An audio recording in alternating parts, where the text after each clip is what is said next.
You shake hands, they smile, they say their name with perfect, crystal clear articulation. And before the physical contact even breaks, the information has entirely vanished from your mind. It is just gone, completely wiped from existence. You stand there, a deer in the headlights, frantically searching your entirely empty mental filing cabinet while nodding like a sociopath. You convince yourself that you just have a fundamentally terrible memory. But you don't. Your brain didn't fail you. It actually executed a highly complex, ruthlessly efficient survival protocol that prioritizes immediate threat assessment over polite social etiquette. The paradox of your memory is brutal.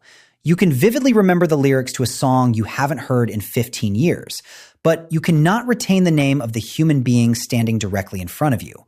Why does your mind sabotage you? To understand this, we have to look closely at the ultimate gatekeeper of your consciousness, your working memory. And spoiler alert, it is shockingly, laughably underpowered. Your brain is not a limitless hard drive. It is a severe evolutionary bottleneck.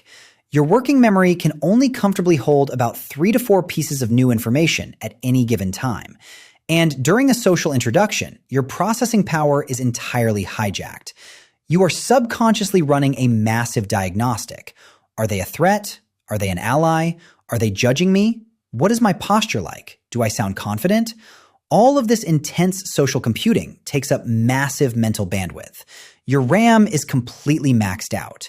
And exactly amidst this chaotic, high-stakes data storm, the person across from you hands you a random, arbitrary string of syllables, their name.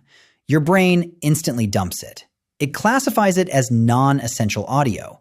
Psychologists call this the Baker-Baker paradox. It is the ultimate, undeniable proof that your memory is entirely dependent on neural connections, not your sheer willpower. Let me break it down. If researchers show 2 different groups the exact same photograph of a man, they tell Group A, this man's last name is Baker. They tell Group B, this man is a baker. 2 weeks later, they test them. Group A has almost entirely forgotten the man's name, but Group B overwhelmingly remembers his profession. Why? It is the exact same phonetic word. Because a name is a floating data point. It has no hooks. But a profession, that is a deep neural network. Your brain instantly links the concept of a baker to flour, early mornings, warm bread, and bakeries you visited. It builds an immediate web of associations. Names do not come with mental Velcro. They just slide right off the brain. But the lack of neural Velcro isn't the only problem. The real killer is a psychological phenomenon called the next in line effect. And it happens in absolutely every group setting. Picture this scenario. You are in a circle. Everyone is introducing themselves one by one. As the turn gets closer to you, your internal anxiety violently spikes. You stop listening to the other people. Entirely. You are too busy frantically rehearsing what you are going to say. The person immediately before you, you have absolutely zero chance of remembering their name. Your brain is in full ego defense mode. And the person immediately after you, you won't remember them either. Because your brain is experiencing retroactive relief, analyzing exactly how well you just performed. We are fundamentally biologically self-obsessed. Not in a malicious, narcissistic way, in a primitive ego survival way. When we meet new people, we are so overwhelmingly concerned with the impression we are making that we literally block all inbound information. The spotlight is pointing entirely inward. So if your brain naturally and proactively deletes names, how do you hijack the system? How do you force your own biology to remember? You have to artificially manufacture the mental Velcro. You have to break the social firewall. Rule number 1, the immediate replay. Speak the name immediately out loud. The exact moment they say, "I'm Sarah," you do not just nod like a passive observer. You look them in the eye and say, "Nice to meet you, Sarah." This forces the auditory data out of short-term buffering and physically moves it through your motor cortex. You are making your brain work for it. You are writing the code. Rule number 2, the bizarre association. Your brain easily forgets the mundane, but it violently clings to the absurd. If you meet a guy named Matt, do not picture a generic guy. Picture him aggressively wiping his muddy boots on a giant fluffy welcome mat. The weirder it is, the stronger the neural hook. You are tricking your biology by turning a useless data point into a vivid, multisensory file. Rule number 3, the curiosity gap. We remember what we care about, period. If you don't care, you don't encode. You have to artificially generate interest. Ask a follow-up question immediately. Sarah? Like Sarah Connor from Terminator? Or just Sarah? It sounds stupid, but it forces engagement.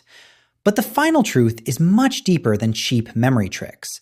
If you constantly forget names, it is the ultimate symptom of a much larger psychological barrier. You are not actually present in the room. You are time traveling. You are living in your own head. You are projecting the future, analyzing the past, and worrying about your own perception. Remembering a name is the ultimate act of social surrender. It requires you to consciously step out of your ego, turn off your anxious internal monologue, and give another human being your undivided, absolute bandwidth for exactly 3 seconds. That is all it takes. 3 seconds of radical, uncompromising focus. Once you stop trying to just survive the interaction, you can actually start mastering it.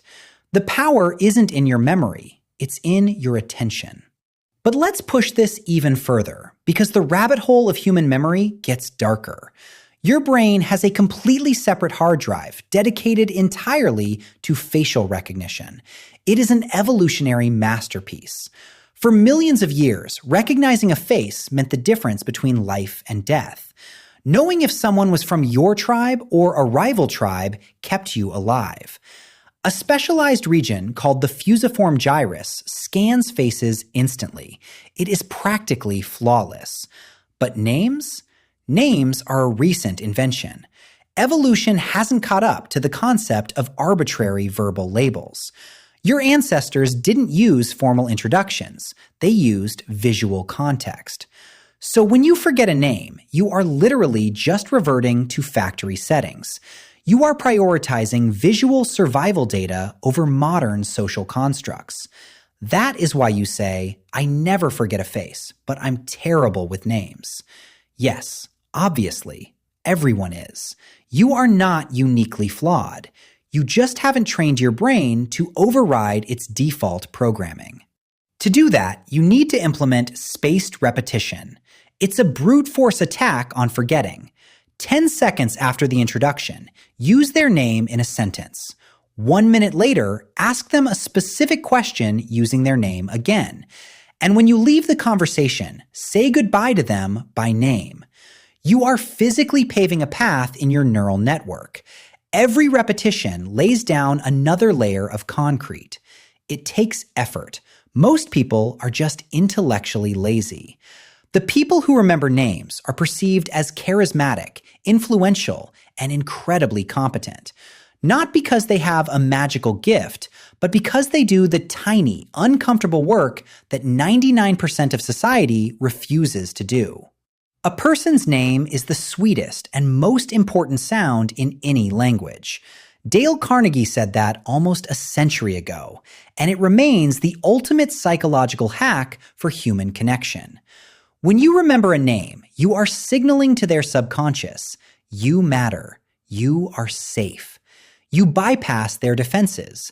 You establish instant, undeniable rapport. This is how leaders are built. They don't just communicate ideas, they anchor those ideas to the profound emotional validation of personal recognition. So the next time you walk into a room, stop, breathe, erase your own narrative, turn the spotlight outward, lock in on the target, manufacture the Velcro, reprogram the machine. Because mastering your memory is the first step to mastering the room.